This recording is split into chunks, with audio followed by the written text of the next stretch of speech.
Another console launched in 2001, 3 days after. I didn't say that was the last thing. November 15th, 2001 for the Xbox. November 18th, 3 days later, Nintendo drops the GameCube on us. Yeah, I did eventually get an Xbox. I had all 3 of those consoles, but the Xbox came later. But I did do the whole midnight launch. I think the GameCube was the very first console that I ever went to a midnight launch for. We were so hyped. We were all big Nintendo fans. Let's go get the GameCube. And then it wasn't until we got there that we're like, oh, what video game are we gonna get with this? Oh, Vacuum Luigi. Yeah, and we didn't get Luigi's Mansion. We sort of picked up Super Monkey Ball just off the shelf, just kind of, well, you got to get something. And then strong call. Well, you didn't know at the time, and then it turned out to be a strong call. In hindsight, that game is incredible, but we thought it was just going to be this goofy, weird game, and then stayed up, obviously all night playing it. What color did you get? Available in 2 colors at launch. We got purple. Yep. Purple. Third I was black. Yeah. Stuck with traditional. Yeah. We'll right. keep it. I had a purple N64 too, though, so I was sort of. Was it one of those weird, like see-through, partly Translucent? see-through? Translucent. That's the word. No. Got a writer over here. It was normal, yeah. But I mean, we're talking about like the Xbox Halo really making or breaking that launch. I think for GameCube, the lack of a strong lineup really sort of defined that system. It didn't set a great tone, but it still went on to have some incredible games on it. Yeah. Let's run through. Well, first I'll give you the launch lineup, and then we can talk through. I think the launch lineup's better than. Nothing's as good as Halo, but I think it's better than the Xbox launch. Yeah, overall. I really like Luigi's Mansion still. I really enjoyed Luigi's Yeah. Mansion too. And then the other standout was Star Wars Rogue Squadron 2 Rogue Leader, I think it was which gorgeous. did the best at the top up to then the best Hoth level, where you'd have your tow cable, Yeah. you'd circle around the That's great. AT-ATs. That was before Hoth levels jumped the shark. Jumped Also- the Tauntaun. Jumped the Tauntaun.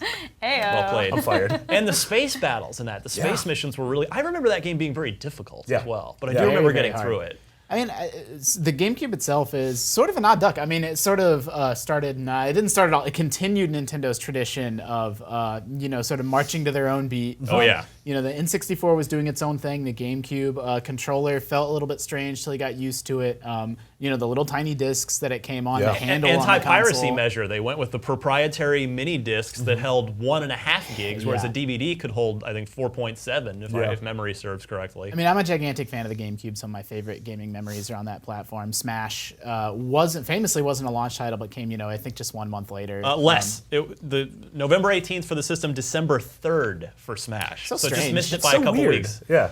It probably had a last-minute bug or something Sure, that yeah. Nintendo, they were super high-quality control back then. Still are. I like that console a lot. I have sort of a very fond place for it in my heart. But there's no denying that decision to do the proprietary media and just sort of do its own thing. I don't know. It harmed the GameCube for sure. Definitely. Yeah, the N64 started them down the road of having difficulty getting third-party support, and the GameCube did, unfortunately, nothing to really.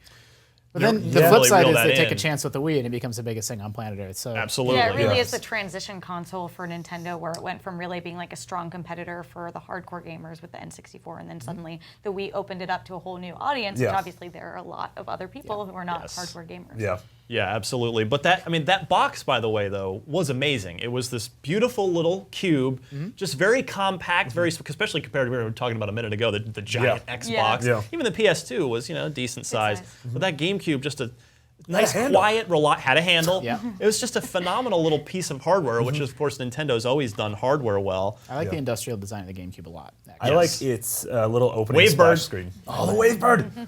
Oh my god. so Yeah, that was good. the first wireless controller. First party wireless controller. Yeah. I like the little splash thing. The boop, boop, boop, boop, boop. Yeah, I did that accurately. We're gonna do a feature. I've been rendition. talking about it for like a year, but someday we're gonna do a feature on the best opening game consoles. That's an evergreen feature. time. Console Yeah. boot ups. That is an evergreen feature. The original Xbox one's pretty good. Yeah, a lot of them are really good. GameCube's up there. So 600 games total over the course of the GameCube's Jeez. lifetime.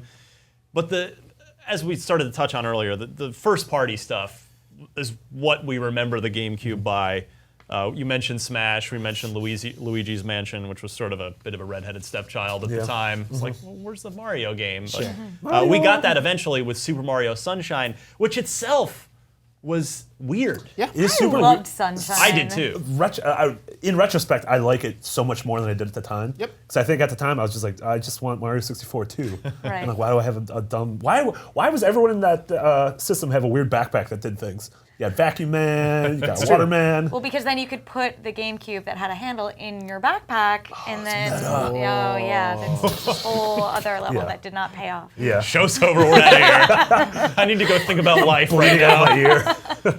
But yeah, I mean, to me, I love Super Mario Sunshine because it kind of had that summery island, for sure. just pleasant vibe to Yeah. it. Yeah. It wasn't this dark, gritty thing that Yeah. so many games at the time were. But And Mario's on a vacation, he's on the beach, and the game still got plenty challenging. It's not like it was a little baby game, but just the mood of it was very sort of uplifting and fun. For I sure. liked the gameplay mechanics too. It was a nice switch up from what we were used to. Absolutely. Yeah. Moving from the Super Mario 64, which when you go back to it, the camera still drives me crazy on that Yeah. game. I found it Early a lot 3D. more, Yeah. a lot easier to control and play through Sunshine. Yeah.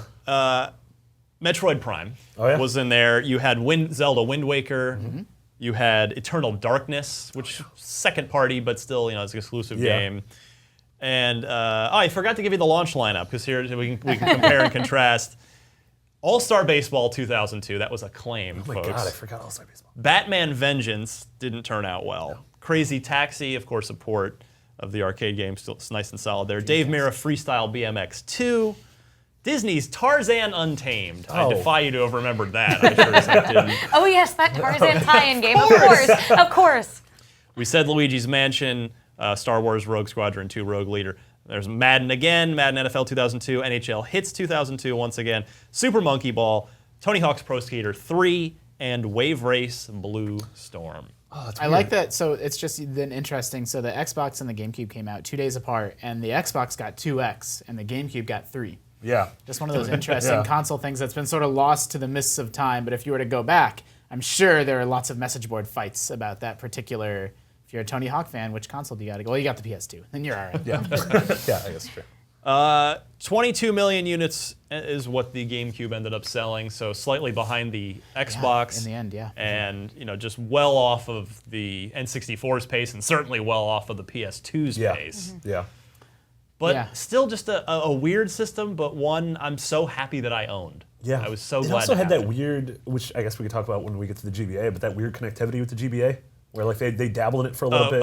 with Final Fantasy Crystal Chronicles and the Pac-Man game. Yeah. And Well, if you Zelda look back Four at it, Swords. that was like not that far away from what the Wii U ended up doing with totally. the Yeah. gamepad, and that Yeah. is such a big time jump between Yeah. those two. Zelda Four Swords, and Yeah. there's a lot of cool. Yeah. Animal Crossing used it in a really cool way. Oh my God, Animal Crossing, when you could go to the island and Yeah, you could and get a like little turtle. sweet money from that. Sweet money. Oh my God, I got so many bags for my fruit.